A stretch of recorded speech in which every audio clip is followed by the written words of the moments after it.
Hey, fellow athletes, it's Debbie, and I'm back again for one of my videos and audio podcasts. You'll eventually get to listen to this on how to train, fuel, and perform for the endurance athlete and the aging athlete, myself included.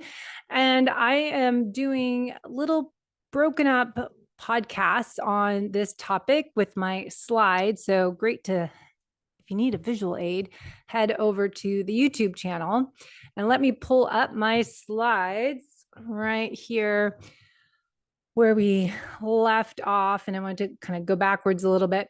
So let's talk about training for the low carb athlete. If you're an endurance athlete, so I know a lot of you have questions on how to be low carb, high fat athlete. So if you go back to some solo casts I had, we were talking about, let me back up on my slides here. Dan Plews, Dr. Dan Plews, I've been doing their ENDUREIQ program, and we're going to talk a refresher course real quick here on the fat adaptation process. Now, I'm recording this is middle of October 2022. Ironman Hawaii was a couple weeks ago.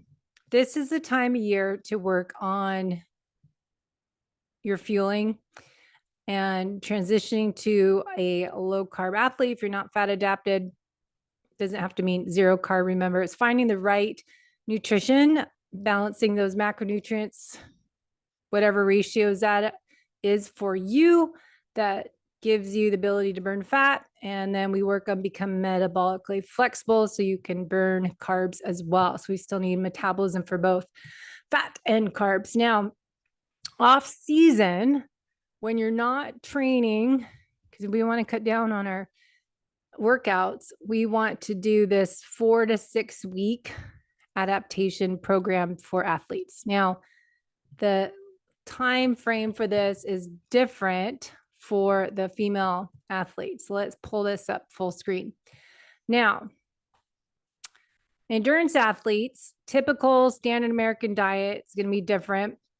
If you're a low carb athlete, it's going to be different than nutritional ketosis. People that have metabolically damaged bodies, insulin resistance, blood sugar issues.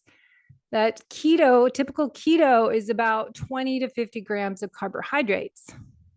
The protein varies 10 to 15%, and fat is high, 60 to up to 85%. Now, I think a lot of people are changing that fat to protein ratio as people discover the importance of the muscles, the organ of longevity, muscles, and getting that protein intake in throughout the day. Now, the low carb athlete, when you are metabolically flexible, fat adapted athlete, able to burn carbs as your backup fuel, our carbs might be 100 grams, 200 grams. Some people can even go up to 300 grams and still be burning fat. And fat percentage might be 40 to 50%. And then your protein, 20, 25%. And this is where I have my clients, when I figure out their nutrition, their macros starting point is breaking up their 30, 40, 50 grams max of protein spread throughout the day and hitting their macro goals, looking at their ideal body weight in ounces of protein a day. So if you want to weigh 150 pounds, that's your good weight. You need 150 grams of protein per day based on Dr. Gabrielle Leon protocol. Now, if you are doing what we call the ENDUREIQ fat adaptation program, ENDUREIQ, Dr. Dan Plews programs, has a 4-part program. It's kind of what I do with clients. Phase 1 is baseline, just starting with, let's look at what you're eating. And I also say when, what, why, and how, because a lot of people, even if you're eating real food, eat way too fast and they're mindlessly eating, not mindfully eating, and not chewing their food properly and causing digestion issues from how they're eating. So we want to start with the phase 1 baseline. Let's even monitor your heart rate variability. Let's just collect data. Let's get a CGM, use Lumen or Biosense, Keto Mojo, get some information on what's going on when you eat certain foods. Now we move to phase 2, whole foods. Let's swap out this for that. Let's get into eating whole nutrient dense foods, ideally looking at your ancestry background, working on what's in season, what can you buy at your local farmer's market, and working on taking those whole foods and balancing your blood sugar. Now, phase 3 is cold keto. And this is where we're going to split up the men and the women. Men, you're on this cold keto. This is why we want to do this off season and do a higher fat, healthy fats, not dirty keto. I'm not a fan of dirty keto, crappy fats, but 50 grams of carbs. And then we find animal proteins, getting healthy fats as nuts, seeds, non-starchy vegetables. The women, you're going to break this up into 2 phases. So instead of 3 weeks of cold keto, you're doing cold keto. If your menstrual cycle, menopausal women can do the 3 weeks as men. Women that are cycling, you need to do cold keto days 7 to 14, and then do it again the next month. So it's 2 times 2 week block. So it's a little different. That's where you'll drop the carbs, drop your workout, just add a couple HIIT training sessions in there we have you do, and then just work on eating nutrient-dense real foods, but really going low on carbs. This isn't forever. This is phase 3. Phase 4 is the sweet spot. So phase 1, again, we have baseline. Phase 2, we're doing whole foods, swapping out the processed foods, vegetable oils, and then cold keto. And then phase 4 is sweet spot. Now, your training is going to mix up or change a little bit based on your, hopefully, time of year you're doing this, not racing. So off season from racing, you're going to do this 4-phase program. And then phase 2 is keeping routine the same. Phase 3, cold keto, if it's 2 by 2, or you're doing a 3-week for men and menopausal women, that's where you reduce your training load 20-25%, but you maintain 2 HIIT training sessions per week. And then phase 4 is kind of where we get to, and then you'll stay there. That's where we course correct, tweak, and that's where we match your training, your fueling and training, and put it all together week to week, month to month, season by season. And that's going to vary per person. So that's where you return to normal training. Okay. Whoops, I lost my cursor here. Let's move screens. If you haven't done this before, check on ENDUREIQ. They have Dr. Dan Please done some videos on this. But phase 1 baseline, just to review, that's where glucose, food diary, monitor your HRV. Phase 2 or stage 2, that's where we want to get real food. And if you look at the green foods versus orange foods, that's from the Banting Project. Dr. Tim Noakes, or Professor Tim Noakes, has green and the orange food list. And I have a copy. If you want one, just send me an email, lowcarbathlete@iCloud. Hopefully you're doing heart rate variability testing. I use my Oura Ring, but I'm using How New Health and try to get into a new habit is my current project of testing my HRV with the heart rate strap-ons to be more real time versus the infrared light on your Whoop watch or your Fit watch or your iPad. What's a watch? iWatch, and then my Oura Ring. It's really different when you're wearing the real time with the heart rate strap to test HRV. So heart rate variability decreases if you go too low of carbs too fast, or high training loads, or if you have reactive foods. So I think that's a good point. So when you're doing this stage 2, we want to increase or change the foods you're eating and make gradual changes. We want to increase the fats and decrease the carbs gradually, so we don't cause another stress in the body. So we don't want to make changes too fast. As an increase in glucose, carbs, if we change that too fast to go too low too fast before the ketones are able to be made by the liver, this can increase cortisol. And cortisol is not good or bad, as everything. It's the Goldilocks effect, the right amount of cortisol. Not too high, not too low, just the right amount. And we don't want to increase that cortisol, especially female athletes in your luteal phase. You want cortisol down so progesterone can be higher. So we want to increase gradually those fats and lower those carbs. So we don't want to make too many changes too quickly. Now, phase 3 is that cold keto, 2-week or 2 by 2 for females. Men, 2 to 3 weeks, finding that sweet spot after that, and measuring chronometer. I like NutriSense for glucose if you can afford it, or just buy Keto Mojo and prick your finger every now and then for glucose and ketones. And BioSense, you can just do that breath test. It's $200 something. So you can always test as much as you want with that. And then your green foods are animal proteins, fats, dairy. Some people can't do cow dairy, so getting more goat and sheep dairy, making sure, raw dairy works better for some people.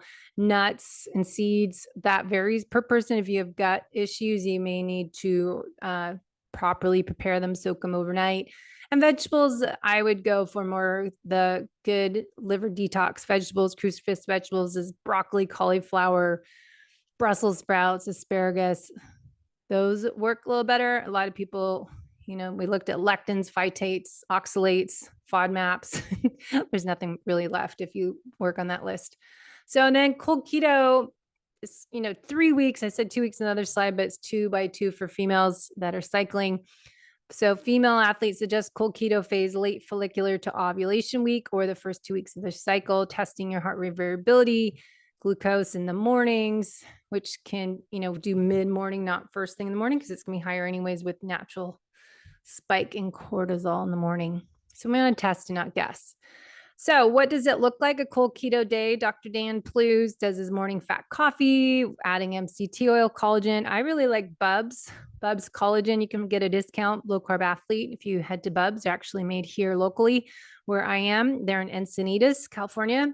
But MCT, they have a powder and they have really good collagen that's grass fed. So you can get little travel packs, and I'll take those with me when I travel or working away from home for the day. I'll pack those for the morning, or just get a big bin, throw in your coffee in the morning. So that fat coffee, that works post-workout meal. That's where, he does eggs, sardines, broccoli, cooking those eggs in coconut oil. He has another coffee and cream. I only can do 2 coffees a day. I can tell when I've had too much because I don't want it. My body says, no, that doesn't taste good anymore. SFUELS is a great bar. There's almonds. Some people, again, nuts and seeds are reactive for a lot of people, so they're not always good choice, but having a bar, I know Laird Superfood new bar out is 20 grams of protein. It has mushroom adaptogens in it. So I can give you a code for that because I know someone that works there. They have lion's mane and chaga in their new protein vegan bars. So salmon, olive oil, avocado, asparagus is another meal idea, a steak and a simple salad plus dark chocolate. So that's a lot of food. I mean, I barely can eat 2 meals, which is my problem. I probably don't eat enough. And so that stressed my body. So it's hard for me. Good example, long bike ride Sunday we had our bike ride, kind of took a coffee stop, took our time. Suddenly making lunch is 3 o'clock. I'm not going to eat again after that. I'm full for the rest of the night. So I basically had one big meal, and I tested my BioSense. My ketones are up after that, even though I had some carbs in there, but I had enough fat and protein, and it was post-workout window, so it worked well. But cold keto day, 50 grams total day. So it doesn't mean you're not eating, you're just eating higher fat and protein. So heart rate variability decreasing is not something you want to see too long, but it just often might be a normal response in the fat adaptation process through cold keto. So glucose may increase, Dr. Plews says. High cortisol as the body gets used to producing ketones from the liver. And this I'll add into. I find that before you do something like this, if I do nutritional therapy assessment with clients, if you have signs and symptoms of liver congestion and bile flow issues, you're not able to digest fat and your liver's congested, you're not able to detoxify phase 1 and 2, and your drainage pathways are blocked, that's your peeing and pooping. So if you're constipated and you're not sweating properly, really work on that protocol first before doing this fat adaptation process. A lot of people have poor digestion, poor bile flow, and liver congestion. Everybody I work with actually has some issues. So work on that first before you switch to a cold keto phase.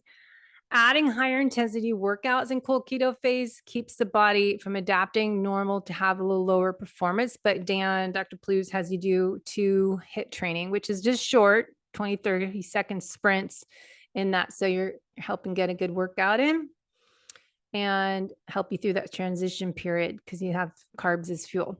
Now, sleep can be disrupting. So carb timing at night, having 10 grams to help with sleep. You'll hear some people have a little honey.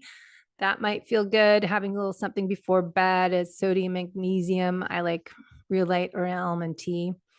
And then you'll probably have heard a million times about keto flu. That's kind of why Element and why keto chow was made.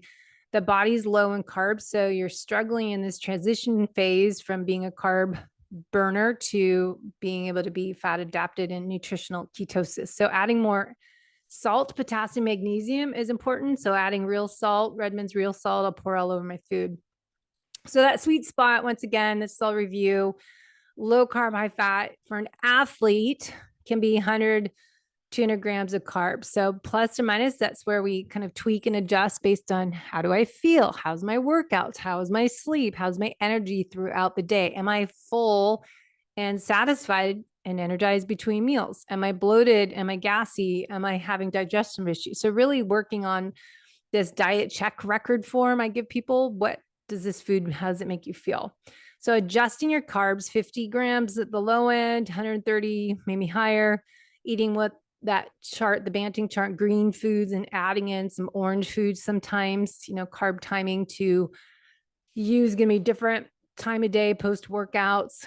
And sometimes, staying keto all day and then adding in your carbs at nighttime meal will help you have energy for your morning workout if you're going a little more anaerobic.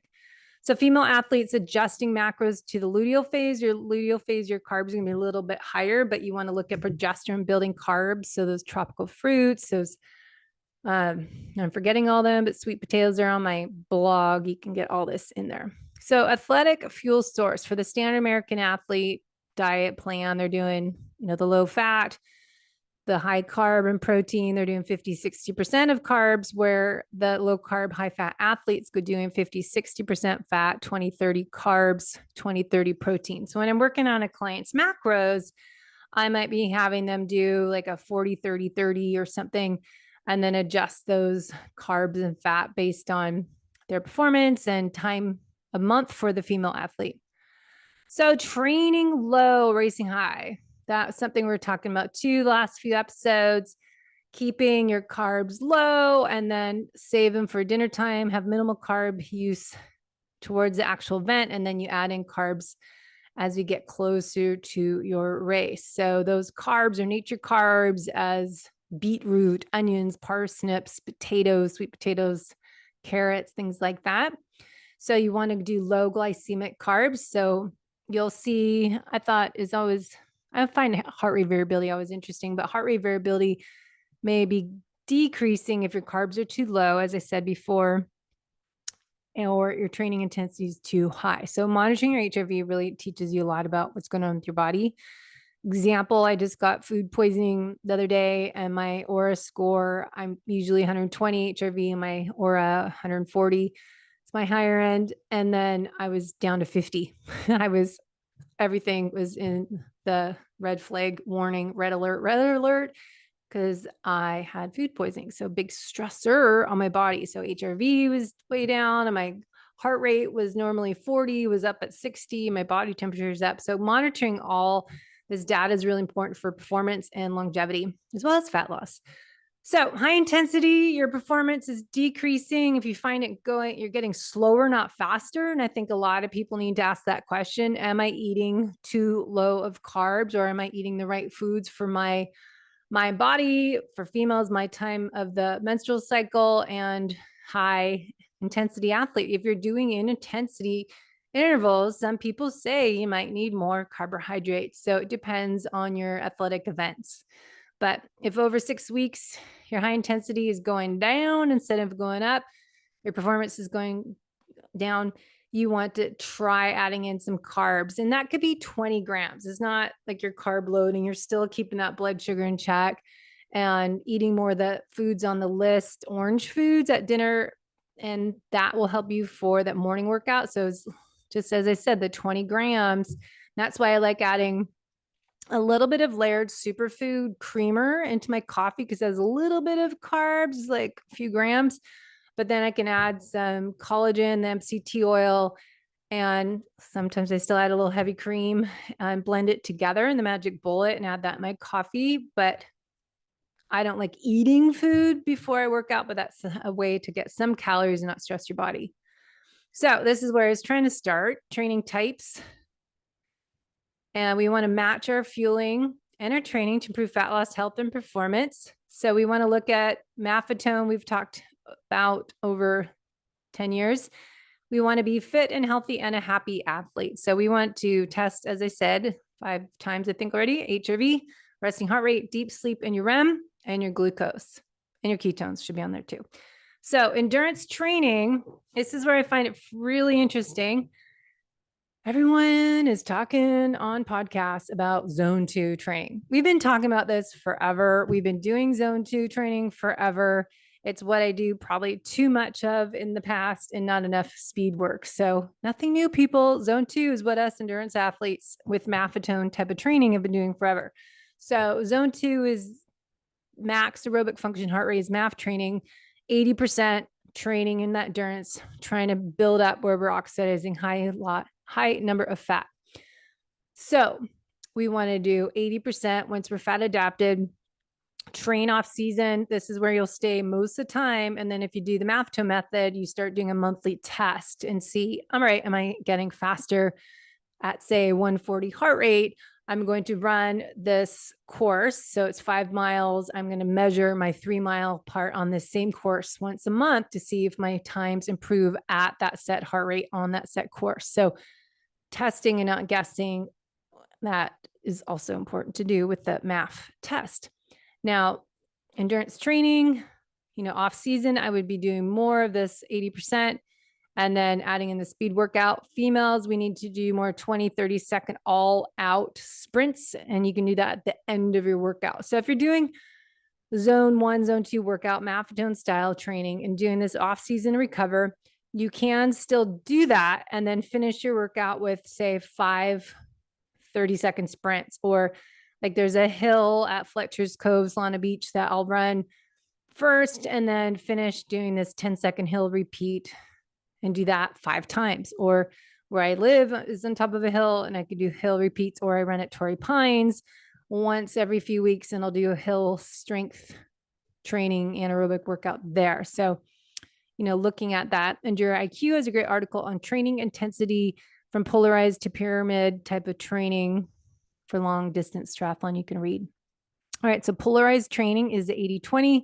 Zone 1 training is the below threshold. So you're, it's not stressful. The zone 2, zone 3, zone 1 requires less recovery time afterwards. The theory is to accumulate a larger overall training volume if we focus on zone 1 as 75, 80%. So I think everyone's talking about zone 2, but I think their zone 2 is this zone 1. So same thing, low heart rate. And I think it's same thing as MAFFTone. So I might be wrong, but that's how I'm interpreting all this talk about the benefits of zone 2. Really, remember years ago, we talked, and Ben Greenfield talked about this all the time, that we're avoiding the black hole training, staying zone 2 and then doing HIIT. So low heart rate or high-low heart rate, not the in between. Now, SFUELS, I love to listen to, and we had a great podcast with Leighton Phillips, the founder, and he's a naturopath. So he's got research and backing of their decisions they made for fueling, but their training tips as a low carb athlete to improve that ability to burn fats while you're training and get you to burn more free fatty acids or ketones for fuel at a higher heart rate. So if you do metabolic testing, you'll be able to see this and see yourself improve. But the fat oxidation while training is highly valuable to the endurance athlete, preserving those glycogen stores. So we want to be flexible and have a big supply of fat on board we can use for fuel. And then that backup fuel tank is carbohydrates. So athletes should spend the majority, 80% of their training in zone 2. So zone 1, zone 2, to optimize their aerobic metabolism while minimizing inflammatory load and triggers. So a lot of people are training way too high of heart rate. They're not using heart rate monitor training, or they don't have that ability to perceive the exertion level of being in that no man's land. black hole training, you're going to have more inflammation in your body. And if you get your blood chemistry tested, I bet you have more inflammatory markers elevated. So high intensity interval training is beneficial, but you have to use, I think, a heart rate monitor to know, are you going hard enough? Because if you get used to this long, slow distance, we often don't know how to push yourselves hard. So you got to know how to go easy and how to push hard intensity. Okay, so we talk also about carb cycling. So Ben Greenfield's talked on his blog and podcast years ago when he was racing. Depletion of storage of carbohydrates with frequent bouts of trainings, the immune system becomes depressed, physical performance and mood can decline, and the risk of overtraining can increase. So the storage carbohydrates should be reloaded, say once a week. Match carb refeed on a higher volume training. So some people might increase more in the evening meal that day. So increase that carb fuel tank for the next morning. Suggested meal plan for some people is a 6-day low carb and then 1 day moderate to high carb, kind of that keto flex Ben Azadi talks about. Having 1 day that you're eating good quality carbs, not going like binge fast carbs. You have to think moderate to high carb might be 100. If someone's doing 50 grams, it might go to 100 grams up to 200 grams, but you don't need to think I'm going to eat all the junk. We want to get rid of that vegetable oil because that's inflammatory oil.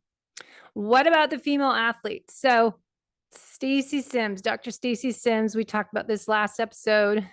Carb intake for female is going to change a little bit, and looking at the females have more ability to burn fat longer. So we're great for endurance. So we burn some carbs first and then switch to burning fat. We'll stay there. So we do need carbohydrates a little bit, but just, as I said, having a little bit, my coffee, I know it's Dr. Stacy Sims, I heard talks about like maple sugar, add a little sugar into your coffee or pudding or something.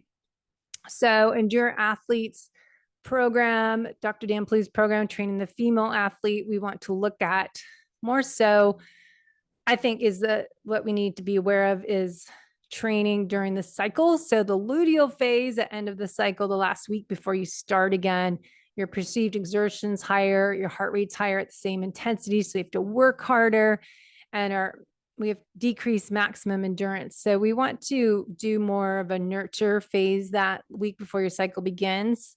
That's an important part. And that's where you don't want to be in keto. You don't want to do anything stressful. We want the body to think is making a baby or not, but we want the progesterone higher. So adding some short intervals might be okay, but more yoga, more Pilates, kind of non-crazy Pilates and yoga, but just more recovery week. So I will send you all this info. If you go to my ebooks on my website, debbiepotts.net, you'll have all the information on there for the female athlete new ebook. If you schedule a discovery call with me, get a copy of the new ebook.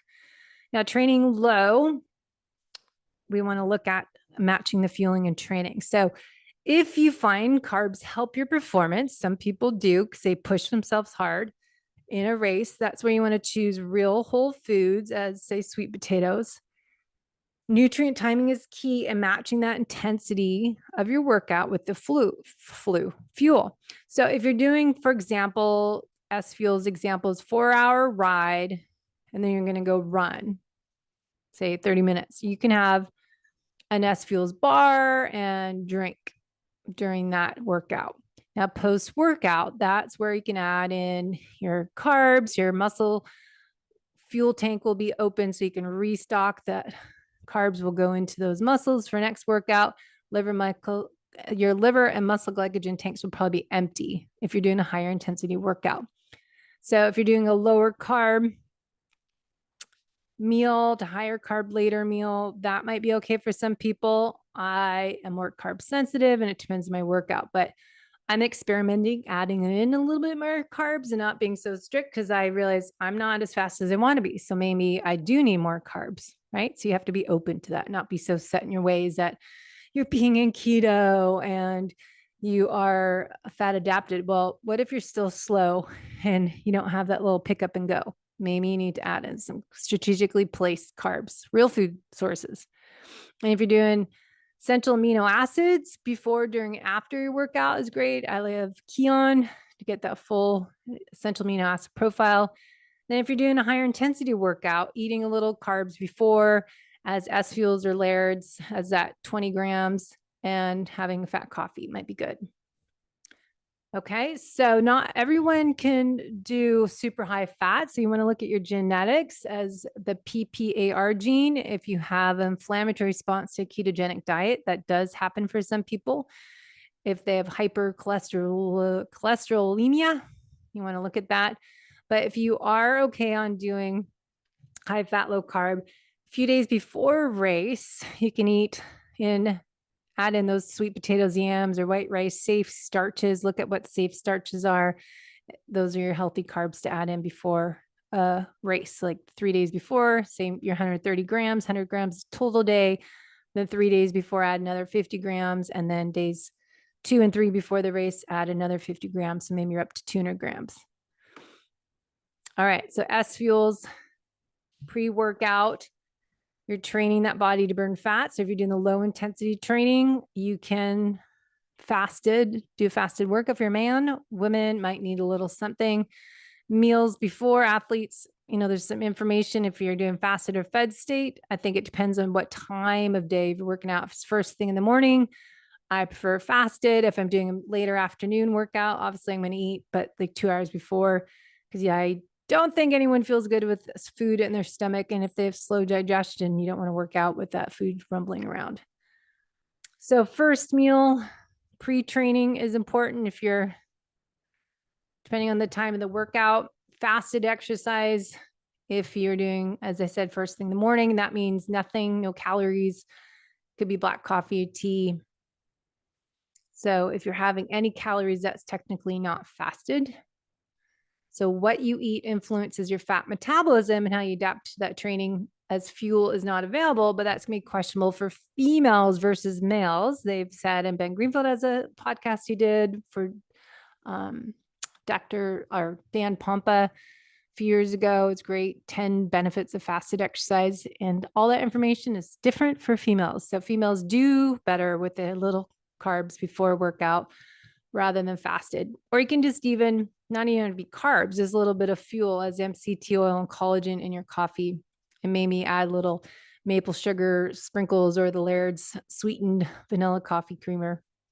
So you're not truly fasted, but you can still burn fat. You're not spiking up your glucose is the goal. Now, race day is a whole different thing. So looking at SFUEL suggestions, some people like training with SFUELs or train formula helps you stay in a fat burning state.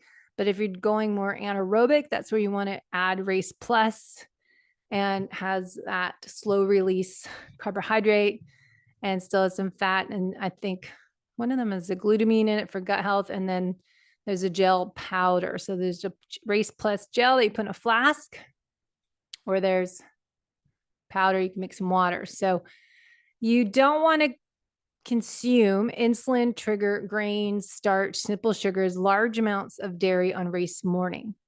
You want to do low carb keto cereals, as SFUELS has, eggs, coffee, tea, low carb fruits as berries, or SFUELS bar or Laird's bar, SFUELS train as the best pre-race considerations for meal ideas. Okay. So you can eat before a race if you time it, or, I do better getting my calories the night before and then topping them off with just a bar and some fat coffee the morning of. So it depends on the person, and then depends on the duration of your race. So you want to complete first 30 to 60 minutes of your race with no intake of sugar and carbs, and use SFUELS train for your hydration electrolyte support the first 30, 60 minutes of the race if desired.